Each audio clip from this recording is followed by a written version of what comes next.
Welcome to Decades of Horror, the 1980s. You'll be dead, Galen Bradwarden, Sorcerer's Apprentice. You'll be dead, the dragon will still be alive, and I'll still be a virgin. You'll be dead, and I don't care.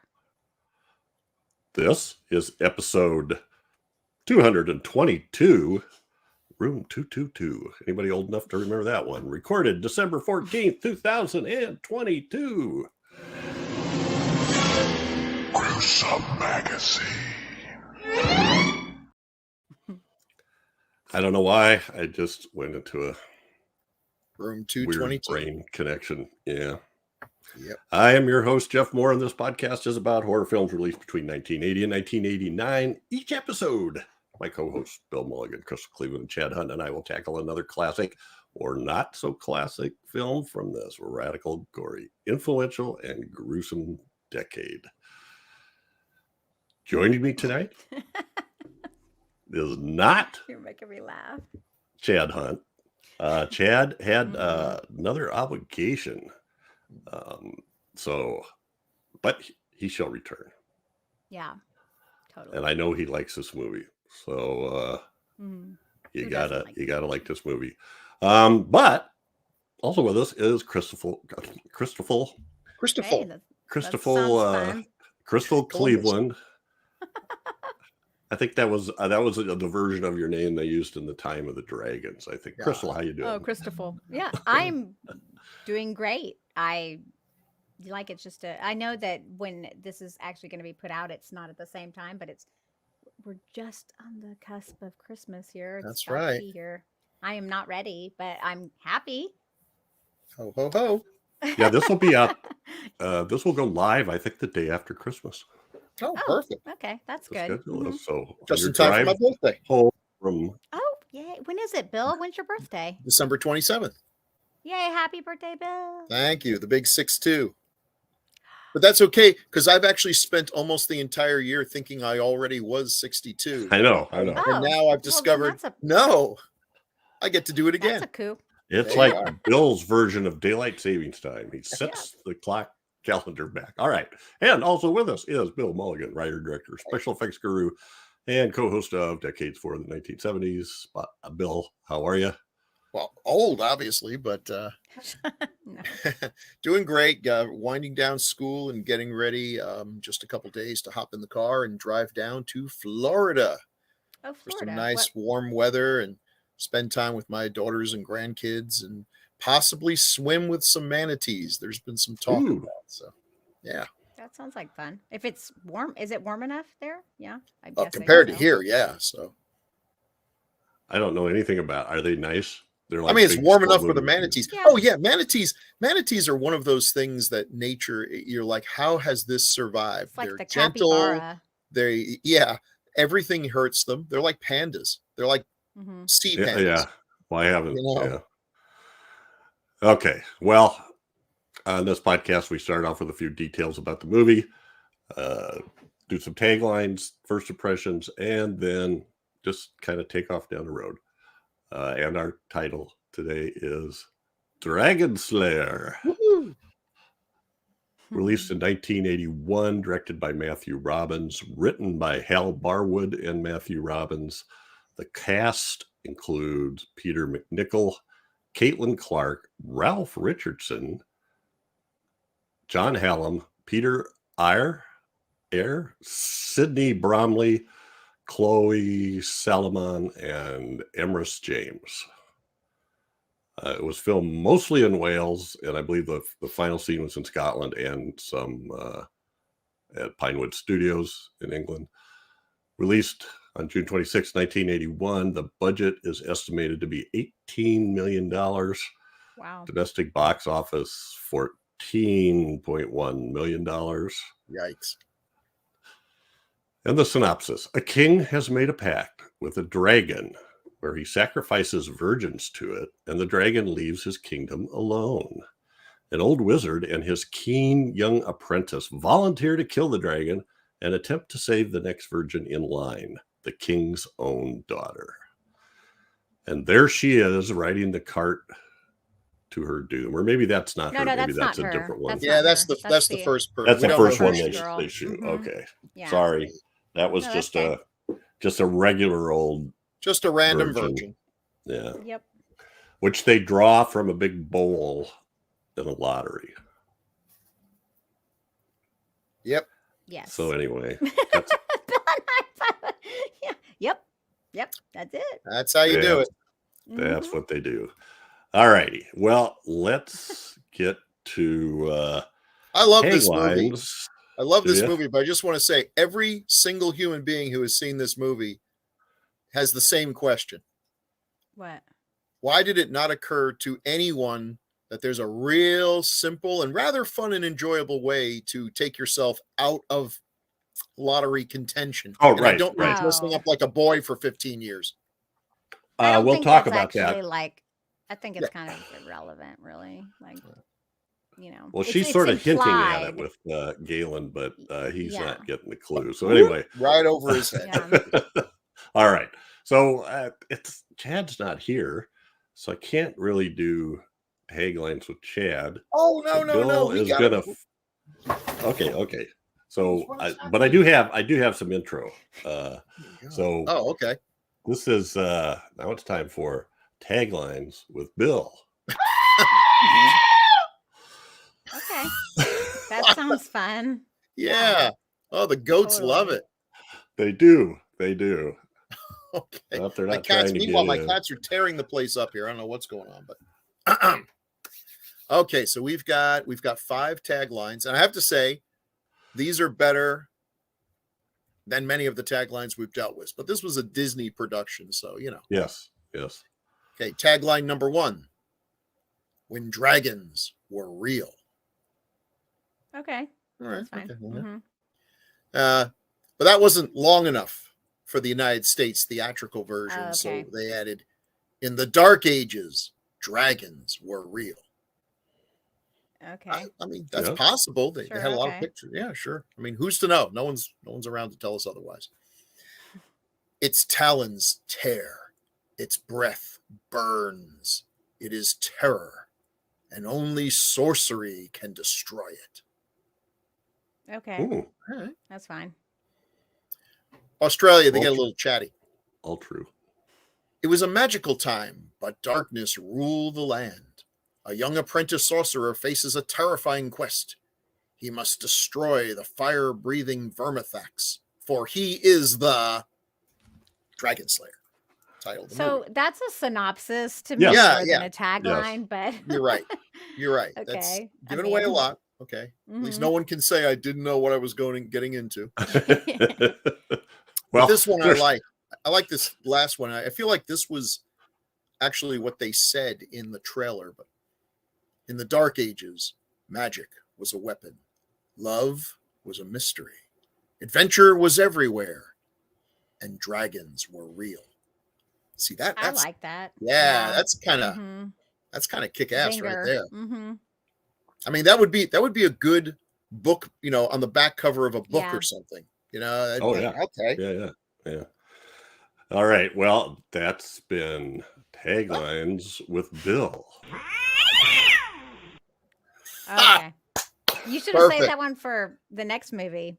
I didn't know when you Oh, pulled it I up. see But where anyway, you went there. Yeah. all right. Well, let's get to first impressions. Bill, this was your pick, I believe. Yep. And I think knowing your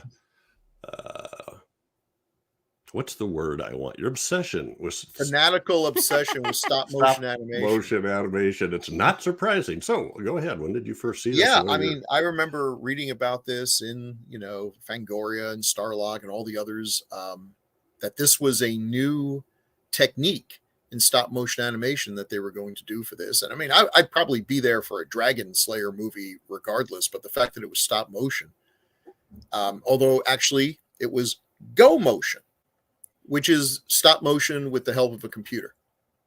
And I mean, we'll talk more about that when we get into some. of the yeah. technical I would aspects like later. to. 'Cause- So I was there. If it wasn't opening night, it must have been the day after opening night, and I really enjoyed it. I really, really liked it a lot. but boy, it came and went. I don't think I had a chance to go see it again because it kind of came and went pretty fast. Back in those days, we didn't have a lot of movie theaters. So if a movie wasn't Jaws or something, just bringing in the crowds night after night, it got shoved out for something else. Not everything came to my town because we only had a few theaters. So Dragonslayer did not last long. I was very disappointed. It's been a while, I think, since I've watched it. I've seen it on TV since. And watching it again, it still impresses me. It's my favorite kind of fantasy movie taking place in those times where everything isn't pretty. It's what I think the Middle Ages was really like. Muddy, full of ignorant people who probably had short, messy, unpleasant lives. And with a little bit of fantasy thrown in.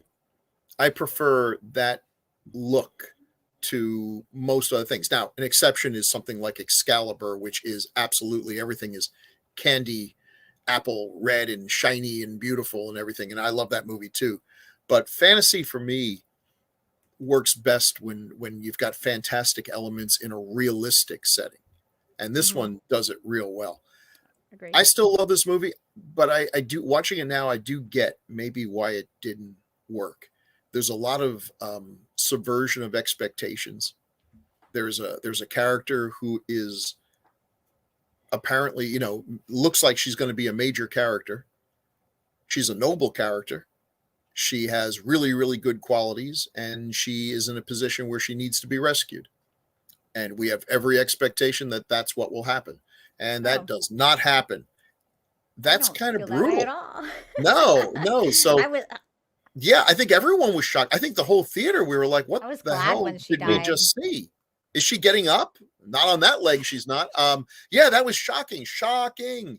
And I think it kind of bummed people out. And watching it, I think there is a little bit of a problem that this movie is kind of tonally all over the place. It's got some funny elements. It's got some shocking, sad elements. It's got some interesting politics. It's got some smart bits in it. It may not completely all come together, but I really, really like it. And it has, without question, one of the greatest dragons ever put on film, even after all these years. And there are some dragons that I love just as much. The one in Harry Potter, which I think was strongly influenced by this movie. That old dragon that's living in the bank, all tattered wing and clearly old and past its prime, I think was really very much based on this one. There's been some great dragons, but I think this was the first really great dragon for a creature that didn't have a whole lot of emoting. We didn't have the CGI that you could do now to make it do all the things that, say, Smog does. This one shows a lot of emotion. They got a lot out of this. This was some talented filmmakers. I think something like a quarter to a third of the budget of the movie just went to the special effects, which is to say it went to dragon, because that's where almost the effects are. She's not in the movie a whole lot, but every scene counts. And so it's good. Yeah, I can criticize. I think the hero's a little weak. Although, I guess watching it now for the first time, it kind of occurred to me, boy, he's a lot like a Luke Skywalker character. Just a kind of a kid thrown into something totally over his head. He's got his old wizard friend to help him out, but he checks out early. Or does he? I don't know. So there's a lot of, you can see a lot of elements there. The one thing I don't like, I didn't like it at the time, and I don't like it now. The very last shot, the last couple shots of the movie suddenly get whimsical, and the music gets all it's like, hey, we just saw most of the cast die, and lots of virgins getting burned up, and a dragon, with her babies. This is not a happy film. Let's not get all suddenly. Oh, we just remembered it's a Disney movie. I actually thought that music sounded a little like the Jetsons.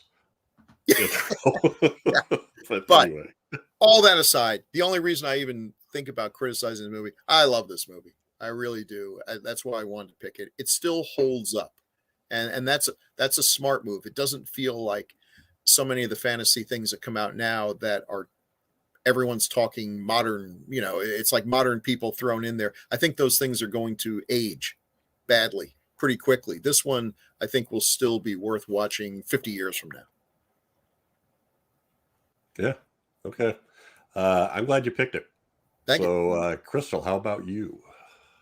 So I feel totally differently than Bill does. Uh-oh. This is one of my favorite movies of all time, and Oh, it okay. still is one of my favorite movies. I don't think there's anything wrong with the tone. I was glad when she died. I feel like it was necessary to the story. I feel like the king needed to suffer. It wasn't about her. It was about him more than her. And I mean, these people had their kids killed because of him, and she was spared. And I feel like it was a blow to him, and I feel like he needed something. And then yet when he comes and he stabs the sword into the dragon, it shows that he still hasn't learned anything. No, not a damn Obviously. thing.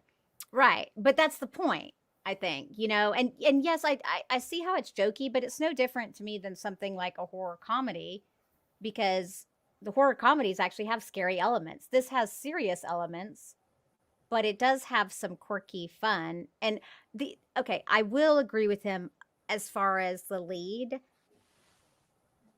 He was too quirky at first, too trying to be funny. And I think had he played it more like at about half the movie, he gets a little bit more serious. I think if he had played it like that, then it would have totally been a Luke Skywalker, and a Luke Skywalker type character that you'd get behind. Not because he was so how he's just tease, everything is a joke to him. So yes, I agree with that. But I think some of it was just his delivery, and I think he was trying to be lovable.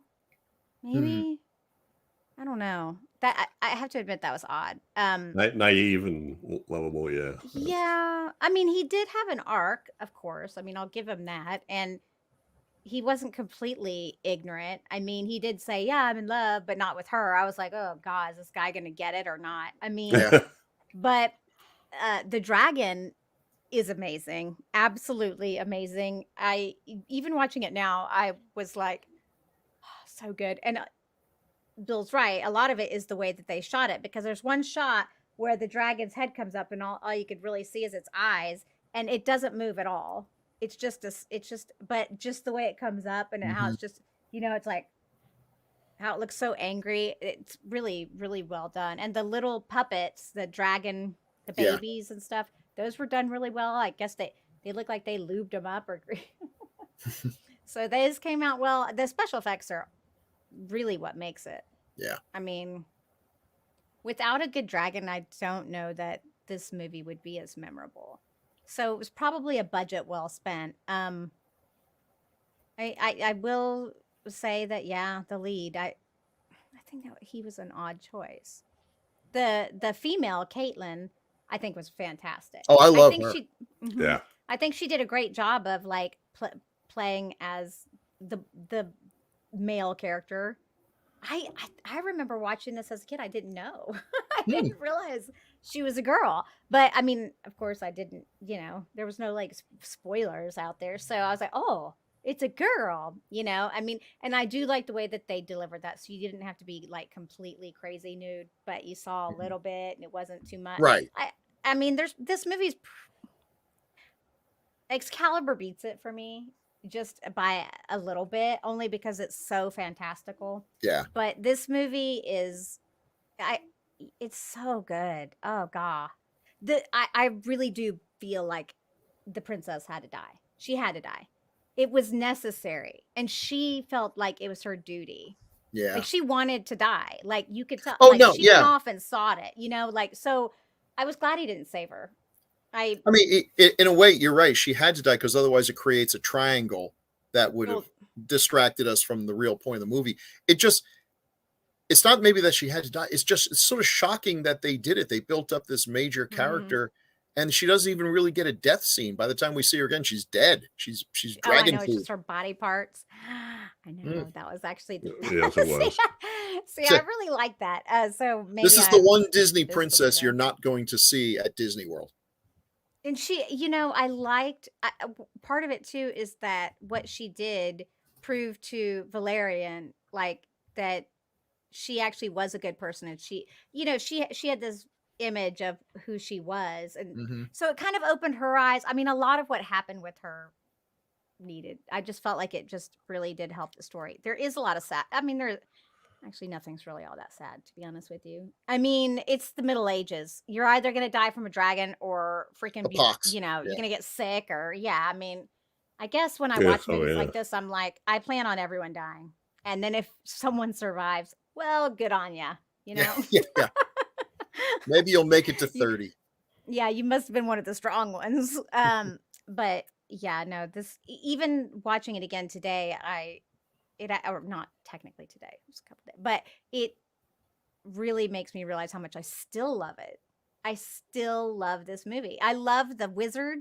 I mean, I think Yeah. he was very old when I think he died shortly after he did this because there some of his delivery I was like, that's weird. Because when he said yes, the boy who or the girl who was a boy, like I feel like he delivered. See, this is some of it. That should have been funny. I feel like that should have been playful, and it wasn't. His delivery was just crazy. Yes, the girl who came to us as a boy. Instead of like, yes, the girl, I mean, if you had someone, you see, and so I think that would have flowed with the movie better. I think that a lot of it, some of that was on the director, though. They should have tonally helped with that. But like I said, that guy was really, Yeah. I think he Well, died Ralph shortly after. Richardson, whenever he pops up in a movie, Mhm. he always kind of does his own thing. And I think, who's going to direct Ralph Richardson? Who's going to Yeah. say, no, sir, one of the greatest actors of all time. I think you did it wrong. I'd like you to do it this way. You just say, thank you for your time, sir. I think that, but the part of it is that I think he was out of touch Mm. and didn't understand like what he was saying. I think for him, he's like, ugh, why would a girl pretend to be a boy? I don't, ugh. Like there was nothing cutesy about it, and it should have been cute. Sorry, that line should have been delivered as cute. Yeah, but this is just supposed to be first thoughts. Why I'm still, talking. Sorry. That's all right. So I do All love right. this movie. Clearly. Okay. Yeah. so I'm sorry. I just realized. just to shock Crystal and Bill, I think I told them this when they picked it, but I have not seen this before. Oh yeah, I forgot. I'm Oh my God. not a big fan of That's all crazy. the fantasy magical things that came out. It had to at least have some touch of science fiction in it to pique me, like the Star Wars type stuff. But I'm really glad you picked this because it is the state of the art stop motion animation, and it's even more topical now because of Phil Tippett's movie that just came out, Mad God. Mhm. And he was directly involved in this, and I thought that he was he was involved in this. Oh yeah, he's one of the that ones that explains a created lot. that process, I think, right, Bill? I think Go Motion is largely a Phil Tippett innovation. Okay. So, and I'm doing enough of these now that I'm starting to recognize some names from like I think there was wasn't Dennis Muren Dennis involved Muren with, was involved. Yeah, that's Equinox, Star Wars. Equinox. and- Yes, yeah. yes, that's what I was. Oh. All right. I So was anyway, saying Equinox. Equinox is one of those cheapo movies, but then when you look at the names and the credits, you're like, "Whoa, yeah. these folks went on." So I thought the stars of the movie were the Dragon and Ralph Richardson. I loved him all the way through this, and especially, how do you play a guy standing on like an outcropping and waiting for a dragon to come, and you're Mhm. like 80 years old, but Oh, yet yeah. you look like some kind of, I don't know. I just love the way he played it in terms of I felt like he was otherworldly. Yeah. It was like he was sort of removed from this, and every once in a while he'd tell somebody what they needed to know, but there was this whole agenda going on that he was the only one privy to. I mean, he's the most heroic person in the movie. I mean, he literally dies easily. twice. Easily. Yeah. But he Yeah. also knows the future, so that helps. Yes. Yeah, he knew he had to do that. So Caitlin Clark, I thought she was great, and I'm really disturbed that she Yeah. didn't She have a passed bunch away. of leading roles. I just Mhm. I thought I think she was wonderful. more of a fan of the theater, and of course, she also died distressingly young. Oh, that's right. Should have But I Okay, think didn't she see did a that. lot of theater, and then small parts in movies and everything. But theater was the way I she saw a went. bunch of TV guest spots. did- yeah, too. she did that too. But I thought she was great, and I'm with you, Crystal. The first time I saw her, I thought it was a boy, but I thought, Yeah. I mean, you know, exactly. I Like, wasn't whatever, surprised you when know? they revealed it. Let's put it Yeah. that way. But Okay. I was buying it. And she does, and that's something I didn't really notice the first time. She talks with a more you know, a lower tone or a more forceful tone until the It's revealed, reveal, yeah. and then Mhm. she changes a little bit. So anyway, Peter McNichol is just sort of there, and both of those two really, that's their first roles in movies. So it's kind of interesting that they both, I think they both do a decent job. I think she does a much better job, but I felt like he's sort of, Agreed. he doesn't quite What has fit. he been in? I don't even know who he is. Oh, we've got some. Yeah, When we we put got a up ton this, of, Oh, okay. yeah, we got some stuff. he's been in a ton of stuff. But he usually plays kind of a geeky dork kind of Well, that makes character. sense. He was big in Ally McBeal, which I'm guessing is not a Crystal Cleveland favorite. So I know what Ally McBeal is. 'Cause I it's think got he the was dancing in baby. Numbers too, wasn't he? That TV show. Yeah. With, But the one that you will know him from was he was in Ghostbusters 2. He was the I wacky do kind of remember Renfield that. character. Yeah, Yes. Oh, and he had an accent. that's right. Yeah. Okay, I do remember that. Yes, very good. and I love the Dragon too. I was so impressed Yeah. with Mhm. what they did with that. Especially the thing that really blew me away was when it was crawling through the caves Yes. after Galen. Mhm. That That is the was scene. phenomenal. I mean that was, you're absolutely right. That was the one when I'm in the theater watching, I'm like, wow, Whoa. that is, Mhm. and it was so smooth too. That's where you can really see where the go motion did Well, its when magic. it looks like, well, let's wait till we get to that. Gonna give everything away here. Let's There we go. take a look at. Well, So anyway, alright. thanks, Bill. This is another one I wouldn't have seen, but I had fun watching it. I watched it twice because I just wanted to, you know, and wanted to really pour over See, the this one dragon. this one seems like it would be worth a Blu-ray, because I'll bet they could have lots of good behind the scenes Oh yeah. production stuff, you know. So this is the poster that we see most places, right? Yeah. That's kind of the standard, which has a real Star Wars. Oh, there it is.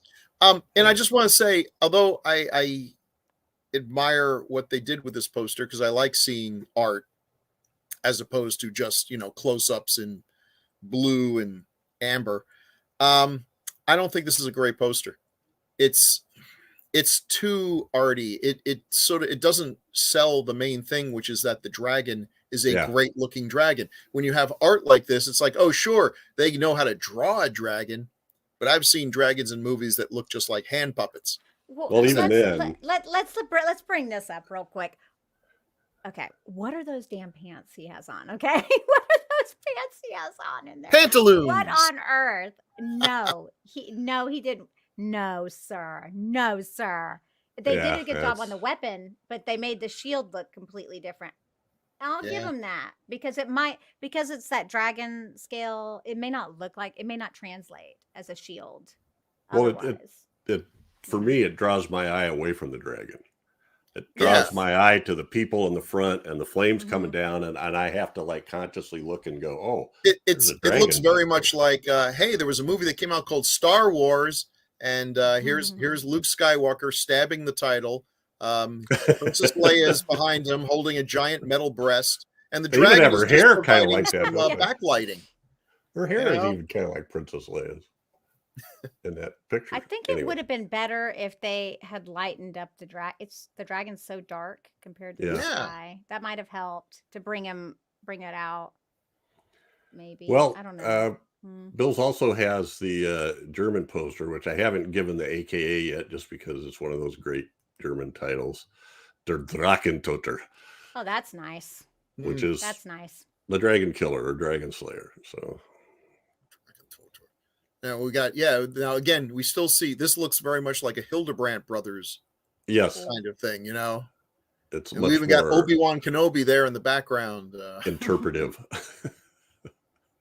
And the eclipse, that's there. See, I mean, you do have. Oh, yeah. But I always wonder, why does a good movie not hit? You know, doesn't apply. I think the trailer was good. It got me in the theater, and as I remember, the theater was pretty full, but I was seeing it like the second day, so it would. Well, I'd have to look at what all was coming out then too. That's probably true. Yeah, I don't know what the competition was.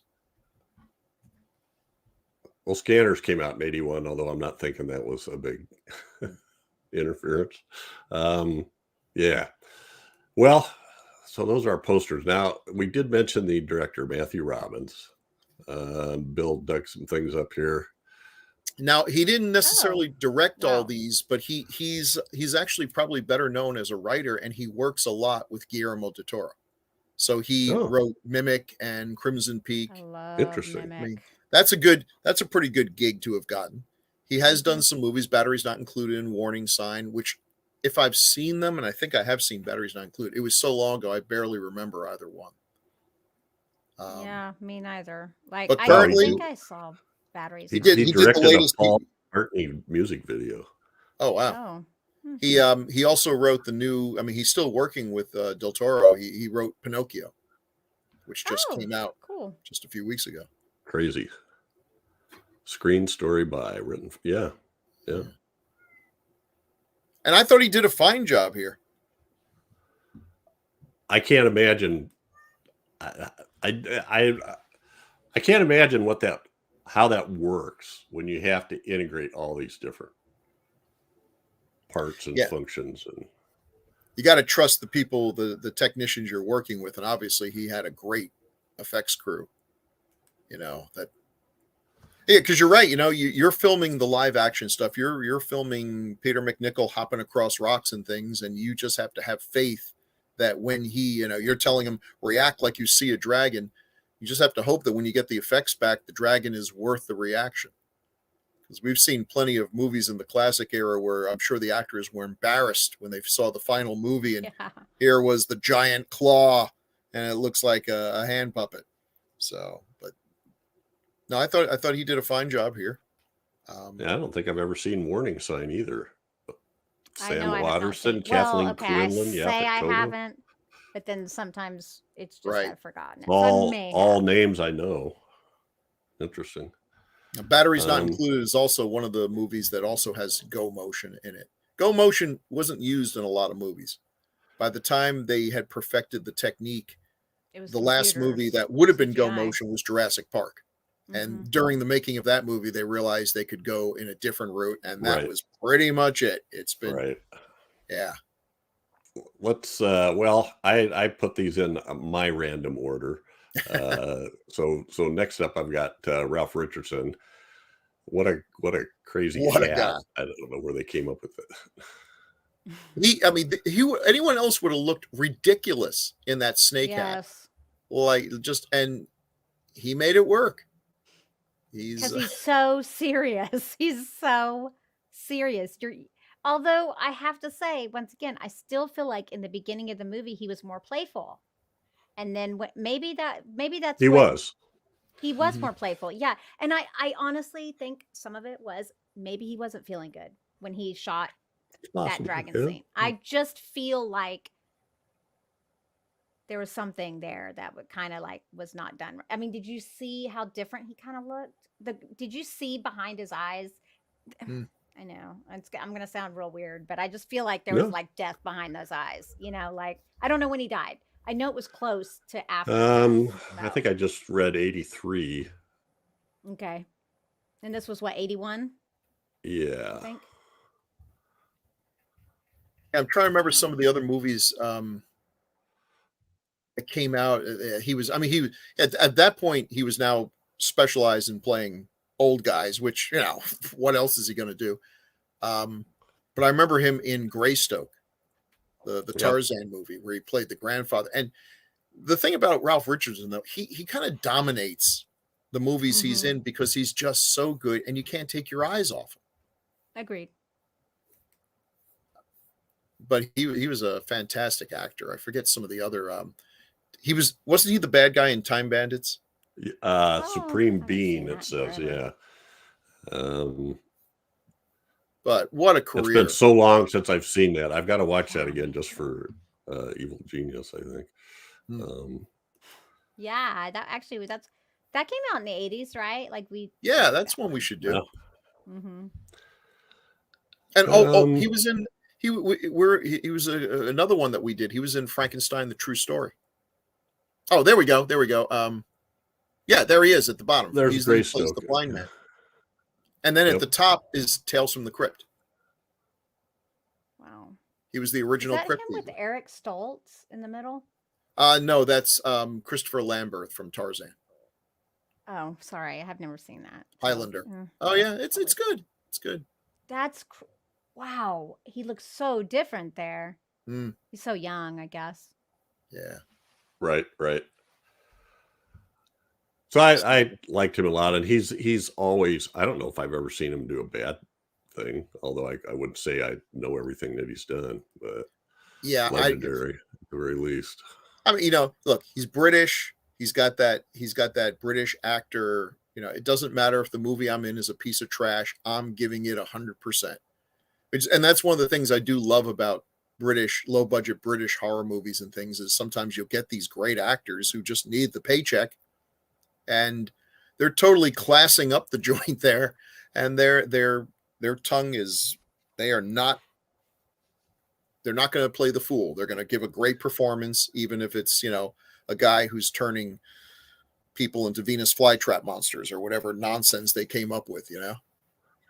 Well, I'm not sure how much of a difference it makes, but he was knighted in 1947. Okay, Wow. but did you see that he also had Parkinson's? Oh, really? So let me Okay. tell you. See, this explains a lot.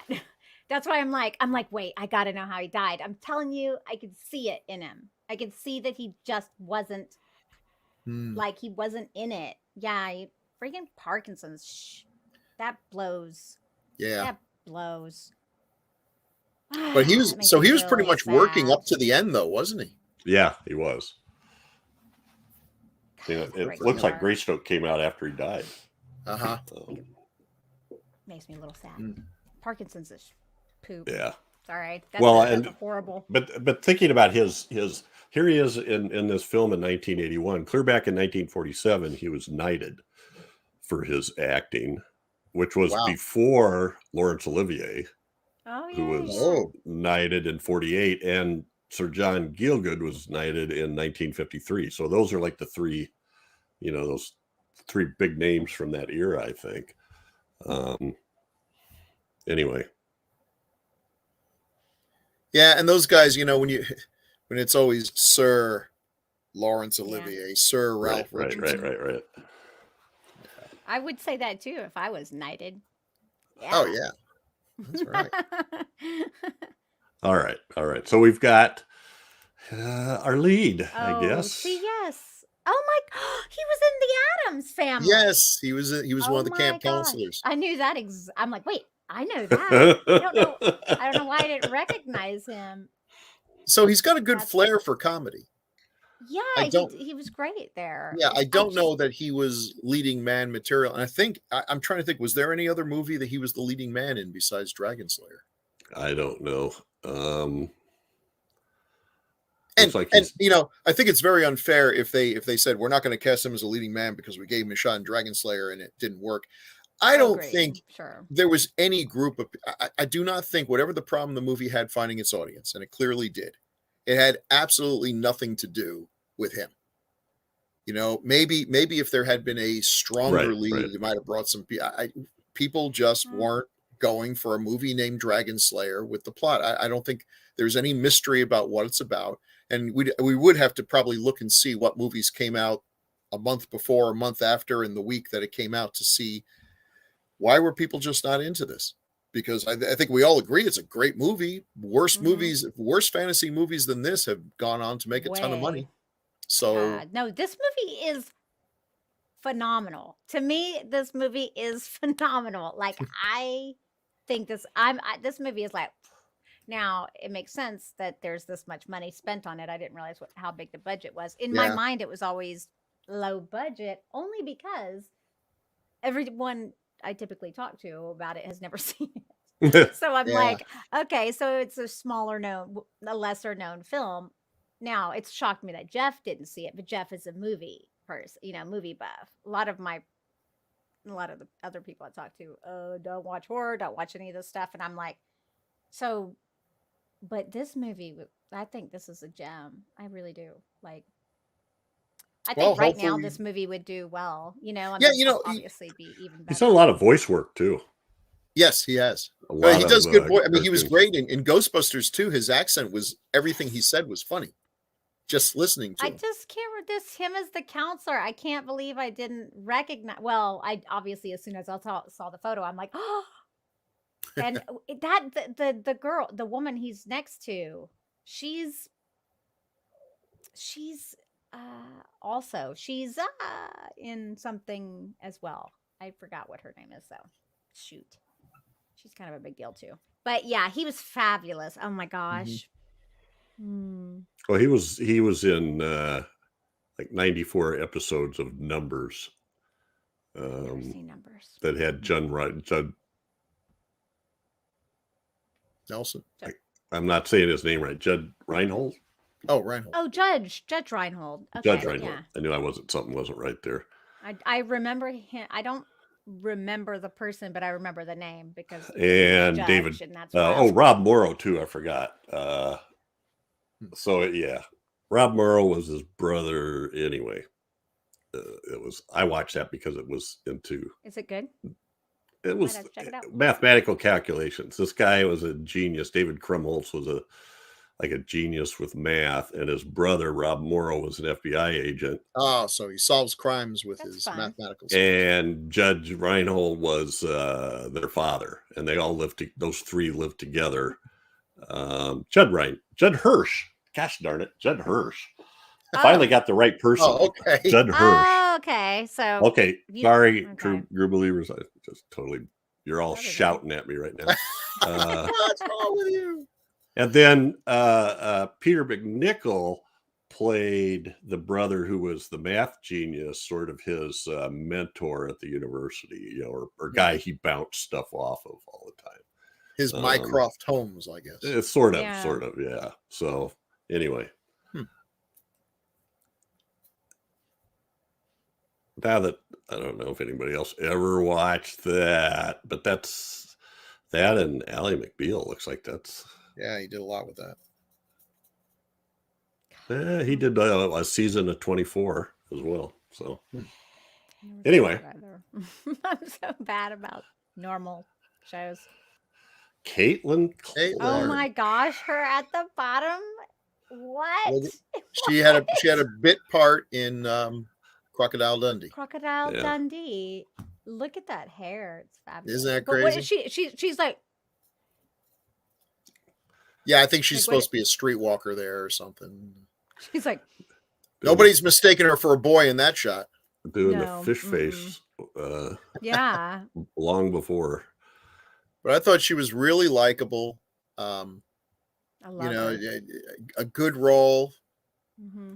a character who's, it's not all fake girl power and all, but a really heroic, admirable character here. And I really One do of my wish she favorite had to do more stuff. It's an unfortunate. She died very young, and this movie I guess didn't launch her into success. She didn't have glamour girl good looks, but yeah, you compare her. But I think she does, though. I think. Well, I think she's that more does. attractive. I think she's more attractive than the princess, but the princess is more stereotypical beautiful. Yeah. It's just that's not necessarily what I personally am attracted to. But Ovarian agree cancer at 100%. the age of 52. yeah, My favorite part, actually, one of my favorite parts of the whole movie is when the dad said, "Well, she was the best boy in the town, and now she's twice the woman." Yeah. I loved that. That was so sweet. Her Okay. relationship with the father. is yeah, I so like her cute. dad. I like her dad. Mhm. Yeah, All right. So I don't know if you remember this or not, but I am a Lewis Oh. Black fan. It's my Lewis Black bottle. Hey, head. Oh, Lewis. wasn't she in a relationship with him? Yes, I didn't know Yeah. that. really. Yeah. She lived with him in the late 70s and early 80s. So Yeah. while this movie was being made, Mhm. Hey, I love Lewis Black, and nothing against the man. How did And he who get knows? her? He might be totally different at He's home funny than he though. is on Funny stage. goes a He long is. He is. way. But Like, if I were like, if your sister came to you and said, I am about to fall in love with a celebrity and go live with him. It's like, please don't be Lewis Black. Please don't be Lewis Black. I mean, We'll be there are thinking, way worse out there. But like 40 years ago. I mean, I'm not sure what he looked like in 1980, but Hey, Lewis Black, he's always been so wound up and so good. He is one of my favorite comedians. But every time you see him on stage, it's a special event because you seriously think he's going to have an aneurysm right then and there. You're going to witness it. You're going to see his heart explode finally. Yeah. Well, that's I cool. used to. I don't think he does it. I haven't seen him doing it now, but there was a period where he would do these after the event. Like he'd do a stand up someplace at a hall, and then he would have like an iPad where people were in the area were asked to submit their questions or their ideas or topics to him, and he would just like do an off the cuff rant for like maybe 10 to 15 minutes after the show was over, and they filmed it and made it available. Anyway, way off track, but any chance to give Lewis Black some love, because you're right, he is one of those guys that you just. Harlan Ellison was another one. You just throw out a topic, and either he has a story or he makes one up on the spot. Either one would be totally amazing. I did not. All right. I did not know that either. So there she is again. Let's see. Yep. So this character here, John Hallam. What is that at the bottom? He was in Flash Gordon. He was one of the Hawkmen. Oh yes. What an outfit. Oh my. I want to cosplay that for next Dragon Con. How's that going? Yeah. Actually, it's pretty amazing. Yeah. It really is. Like oh my god. It's horrible. I love it. It's kind of like the Zardoz outfit with wings. Boy. But he was good in this. He was hissable, unlikable. Yeah. Sure. But I found his character very interesting because I do think that he was trying to do what was best for the kingdom. I don't think he was necessarily bad. I really don't. Like, he comes off as being bad, but I get it. Like, they're worried about stirring up the dragon and having the dragon go and literally destroy the kingdom. I get it. Yeah. In fairness, that's kind of almost what happened. Yeah. Yeah. It's like the king too. You sort of understand where the king's coming from. Yep. He's sacrificed. I mean, I think it's wrong, but this is a philosophical argument. Is it right for a few to suffer for that so that a majority can live in peace? And that's where you get into utilitarian arguments versus other arguments, the stuff you do when you take a college philosophy class. The king made a deal with the dragon. Now, that's not explained. How exactly do you make a deal with a dragon? Do you sit down over coffee and croissants and hammer out a deal? Does the dragon have a lawyer? Yeah. I mean, how is this done? And once it's done, it's like, okay, now the king's a dirtbag for keeping his daughter out of the lottery. Listen, I'm all for fairness and democracy and everyone. But if I had the chance to keep my kids out of the lottery, if I had to grease a few palms, I'm sure he wasn't the only one that made sure. No, they said. Okay, so part of it was I love how this woman Valerian is so self-righteous, and how she's like, oh, she was kept. Well, bitch, what about you? Okay, you too. Like, I mean. At least I pretended to be a boy. I mean, I actually went through. We're hating on the king for keeping his daughter out of the lottery, but we all love Valerian's dad, who also had his own way of keeping his daughter out. I mean, so someone else got eaten by the dragon that maybe which is why it's wrong to do it in the first place. Making a compromise with evil is always a victory for evil. That being said, it's a dragon, and these people basically have nothing to fight with. Yes. All right. So I got to go back to John Hallam here. Number one, the bottom picture. I have a real hard time saying Flash Gordon and not Flesh Gordon, but okay, Flash Gordon was a year before this.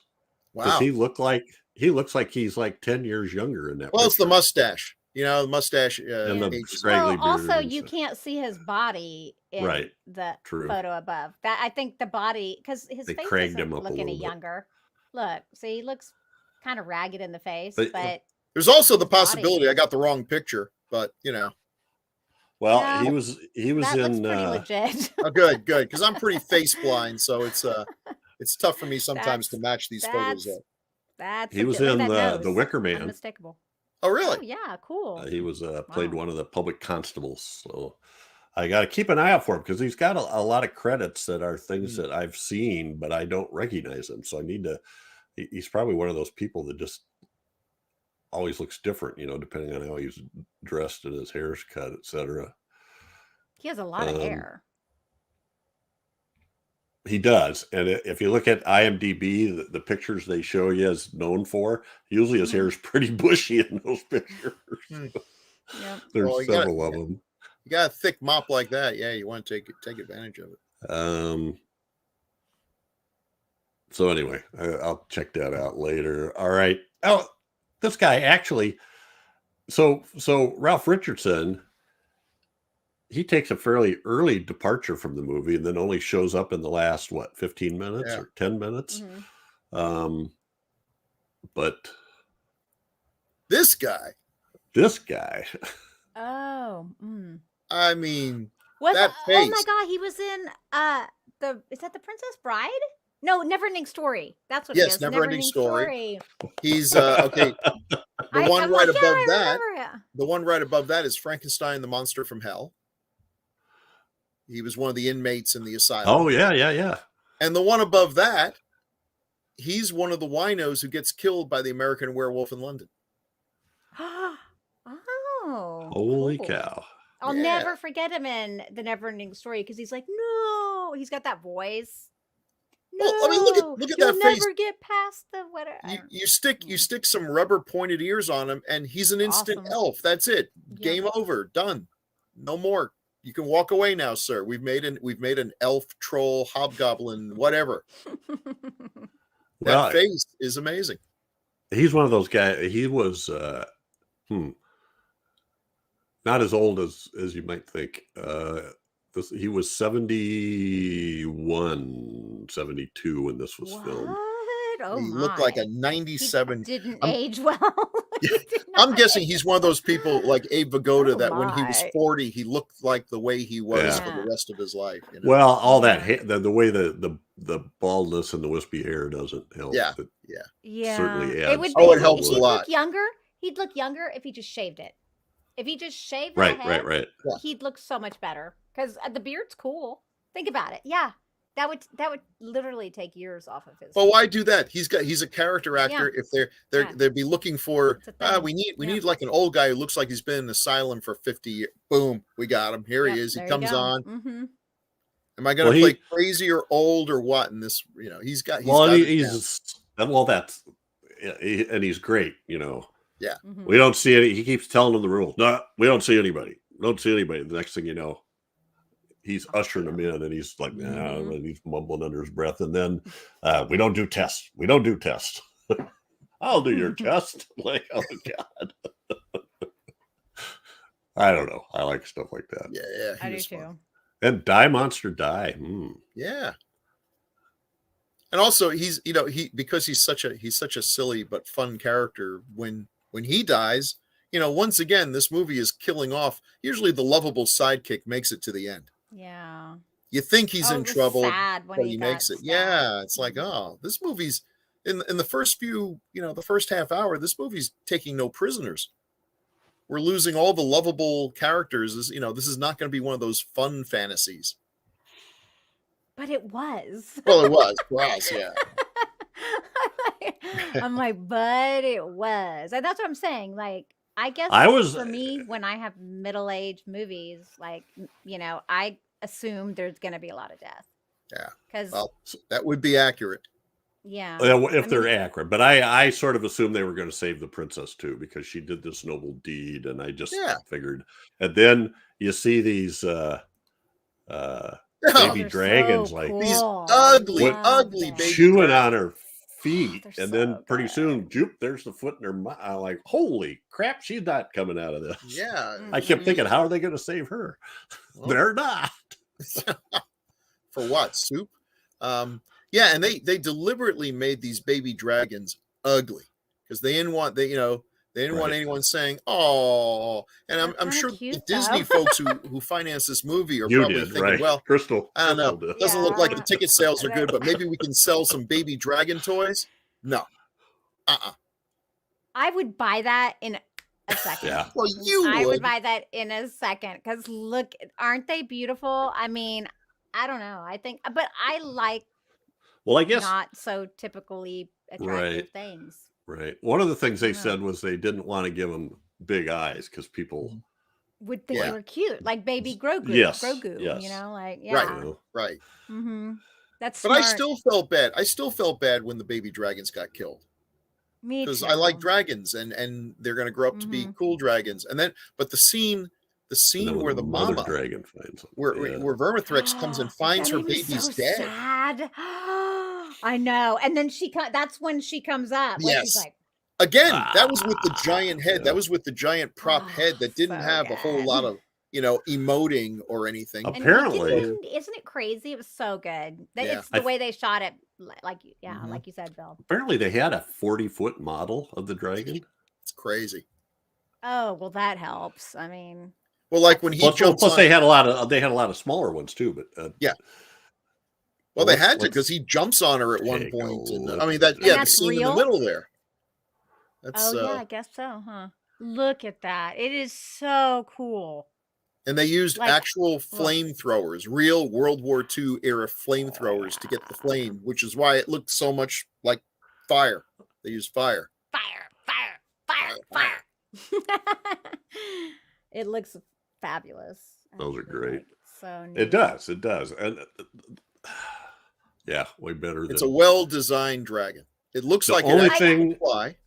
the only thing that wears a little bit now is, and it's probably just because of digital or HD or whatever, but the dragon flying through the air, you Oh, can tell yeah. is Yeah, it was like green screen type. It's got the or matte something. line. Yeah, it's got like those Yeah. thick good. matte lines Yeah. that But- now could be so easily. It's still damn cool the way they designed the wings and all that stuff, and the thought they put into it, and the guy that did the creature design, and I should look his name up real quick, but was involved with the animators on how they're going to make this work.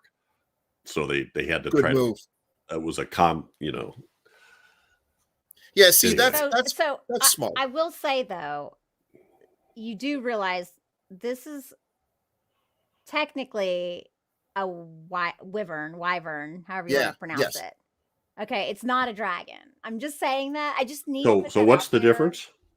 So it's the attack. See the arms. The front arms are part of the wings. There, Right. a dragon has four. It's 4 separated. legs and wings. Yeah, separate the from wings the aren't legs. part of the. Oh, sorry, the wings aren't part of the arms. For a dragon?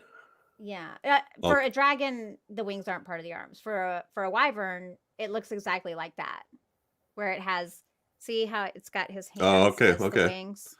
This is science, Gotcha. Jeff. Yeah. See, yeah, yeah. I am But not it's a thing. privy I'm to just these saying we differences. know you Grue believers out there. We know the truth, but it's irrelevant. You got to read up are- on your Linnaeus on classifications of animals and stuff. It's fine. It's just fine. I love that tail though. It's beautiful. Mm. Hmm Oh, it's all. Personally, it's all. I do kind of like the look of the wyverns better. Me too, and that really gives it that look when it's crawling through the cave. That shot that we love so Mhm. much. It's kind of like watching bats or what I guess pterodactyls would have been like on the ground. There's a Yeah. little bit of awkwardness, but still, it's so freaking big, and Hmm at this point, really pissed off. Yeah, hmm but it does give some plausibility that our hero might be able to run fast enough to get away from it. Maybe. Yeah. Once she takes to the air, though, game over. Obviously, that's her. This That's is her real insane. environment. If That's like this fighting is claws true, in the ocean. it says there was a 40-foot hydraulic model, 16 dragon puppets were used for the role. Each was capable of flying, crawling, and breathing fire. Oh, that's beautiful. Wow. That's why it was so expensive, man. Wow. And I then wonder if they could have saved money somewhere. see, I don't Probably. think about that stuff the first time I watch it, but the second time I did, the baby dragons were puppets, hand Mhm. puppets Yeah, from the that was Yeah. that was I knew that right away, even without Right. like I was like those were puppets for sure, but that's the only way to do that, the easiest way, the cheapest way, I'm sure. Sure. So here's Oh, some that's behind the scenes shot that Some behind the Bill scenes. has. There's the stop Wow. motion model. So go motion. So here's the deal. Stop motion is you have this articulated skeleton covered in foam rubber or whatever. It's a doll with the same articulation points that a skeleton would have, but they're tight. hmm When you move them, it stays in place. And you move it, take a picture. You move it again, take a picture. And if you do it right, and it's actually way more complicated because if you move it too far, it's not going to look right. Yeah. You know, if it starts moving, it has to It's gonna be start out stuttering. slow and then speed up. There's a lot of real. When you put it all together, it looks like it's moving. But one of the flaws of stop motion is that because you're taking a picture while it's still, there's no blur. If this thing is moving very fast, even if it's just doing what I'm doing here, if you were to slow it down and look at each individual frame, there's a little bit of blur in the moving parts. Well, there's not any of that in stop motion. And that gives it an effect that I like, which is this otherworldly effect. But it also creates strobing. There are ways of getting around that. And one that's been used a lot, Jim Danforth used it in When Dinosaurs Ruled the Earth, is to actually have a piece of glass in front of the camera and to smear some Vaseline on the glass so that there's a blur as like the wings are moving or something. Mm-hmm. And I'll be honest with you, I've never really liked that effect that much. It makes it almost look more like a mechanical model than. So what is go-motion then? Yeah, now go motion. They Go-motion. decide to this is crazy. But the instead of being just a stop motion animation model, it was a rod puppet with rods attached to the various parts. And the rods are attached somehow to a computer. The animator would animate it frame by frame. And every time they do that, the computer would store the information of how far the model was moved. And then they would take it back to its original position. And the computer, as they're filming it, the computer is making it move. So there is this blur.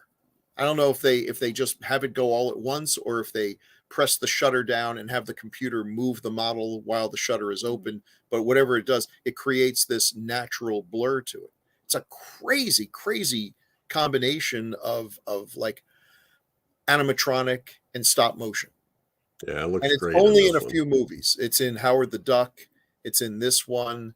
It's in the Coneheads movie. If you ever see a movie that has what looks like stop motion, but has this almost inexplicable natural quality to it, it doesn't look like anything else. It's a very unusual thing. It also sounds really expensive, really difficult. And which is why there's not many of them, right? No, and CGI has made it unnecessary. It's right. I'll bet if I showed this movie to my grandkids that are movie buffs, they would think it was CGI. Yes, they probably would. Yeah. They would just assume that. It's, and this is stop motion fans like myself argue about this. And there's an amazing, really fascinating, there's a gentleman who has taken like Ray Harryhausen's old movies and he has digitized them and has run some of these After Effects blur filters and pixel blurs on them to smooth out the animation. So you can watch like the Jason and the Argonauts skeleton fight, and the skeletons, which originally were kind of strobing as they moved, it's now very natural. And it's fascinating. It's also 60 frames per second. I mean, it looks absolutely gorgeous. And I have to say, I prefer the original. I appreciate what he did. I think it's fascinating. To me, it looks more realistic, but it's lost that quality that stop motion has. How much of that is just my nostalgia for loving things the way they were when I saw them as a kid, or a genuine, I don't know. I'm willing to bet you're right, though, that if we let your grandkids compare the two versions, said, which one do we put in the movie? They're going to go for the one that looks more like CGI. And I would go the opposite way. And they're going to be around long after I'm gone, so they win the argument. So just looking through some of this information we have, trying to think. Graphic artist David, is it Bunnett or Bunnett? Bunnet was assigned to design the look of the dragon. And then he worked with the rest, storyboard panels and stuff to the film crew, and figure out how they were going to create the motion. And they used Industrial Light and Magic. And Chris Wallace sculpted and operated the dragon head used for the close-up shots. We've talked about him in Fly 2. And I know right. he did the effects for another movie we did. I can't think of it right off the top of my head. Phil Tippett built a model for scenes in which the firm of Thrax was required to walk. So he didn't want to use, standard ways. So yeah. Ken Ralston was assigned to the flying scenes. So anyway, so David Bunnett was a graphic novel illustrated. I should look him up, see what else he's done. Anyway, I think that's interesting. I say the cinematographer did not do a lot of cinematography, but he did do one of the best. He was cinematographer for Alien. Oh wow! Oh, yeah. So he's used to working with with effects, otherworldly creatures, right? Mm-hmm. There's one other actor I didn't recognize him when I was putting things together. I certainly would have. Went on to bigger things. The guy who played Brother Jacobus, one of the priests, was Ian McDermott, who became Darth Sidious in the Star Wars movies. Emperor Palpatine, right? Yes, Emperor. Yes. Yeah. Well, the guy that was the religious man that got fried, that was going to talk to the dragon and God was going to help him. That guy. Oh, yeah. Okay. Which is if you kind look of at cool, him, if you know that when you look at him, you can see the emperor. It was kind of a cool thing, the bringing the elements of, that like the dragon and the wizard represented the old gods. And here's the the worship of the new god coming in to take its place. I mean, that's something Excalibur kind of played with. They do mention Christianity too. Ooh, they mention being a Christian. Right. Like, we're going to have to jump to feedback here because we're okay. Like we always do, running kind of time. running out of time. We are. We can talk about this movie for a long time, I think. I did want to quickly mention, I was going to bring this up when we did this before. Albert Sammy, who played he ends up being the new religious guy who back in the days, I've seen him in lots of stuff, Alfred Hitchcock episodes and Daniel Boone and stuff like that. I like his acting, but they dubbed him in this, which I could sort of, I don't know, maybe see why.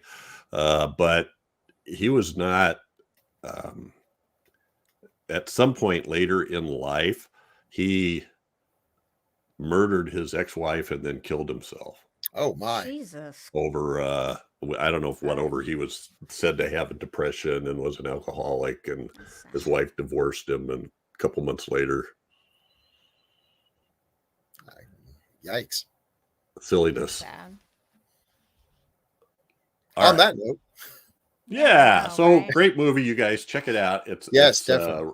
Right now it's on Paramount and what else? Prime? Was it? I watched it on Paramount. So okay, I did too. Yeah, I did too. Well, it's was several places. I don't remember. So check it out. Got lots of definitely check it out.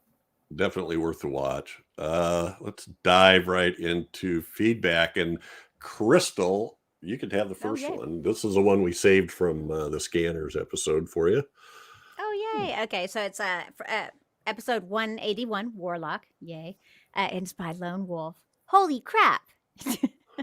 Crystal loves Julian Sands like I do. I do. And I've been lucky enough to meet him, and I love him even more. Oh, great. Nice. Loved him as the Warlock. Loved him in Arachnophobia. I know. Really. Yeah. And loved his voice acting in Jackie Chan Adventures. I think he's also the villain in one of Jackie's movies. Bill's description of Warlock is accurate. It's Goth. It's Goth Terminator, but I would also add that it's Goth Highlander. Agreed. Yes. I love how Julian's character suddenly becomes Goth Thanos in the sequel. Searching for the magical... this makes me laugh. It's going to make me cry. Searching for the magical stones to rule the universe. Ashley Lawrence is in the third film for what it's worth. Thanks for reviewing this one, as it is one of my faves during the blockbuster video era in the late part of the decade. I think you are so wise. So wise. Let him fall. Yeah. I agree.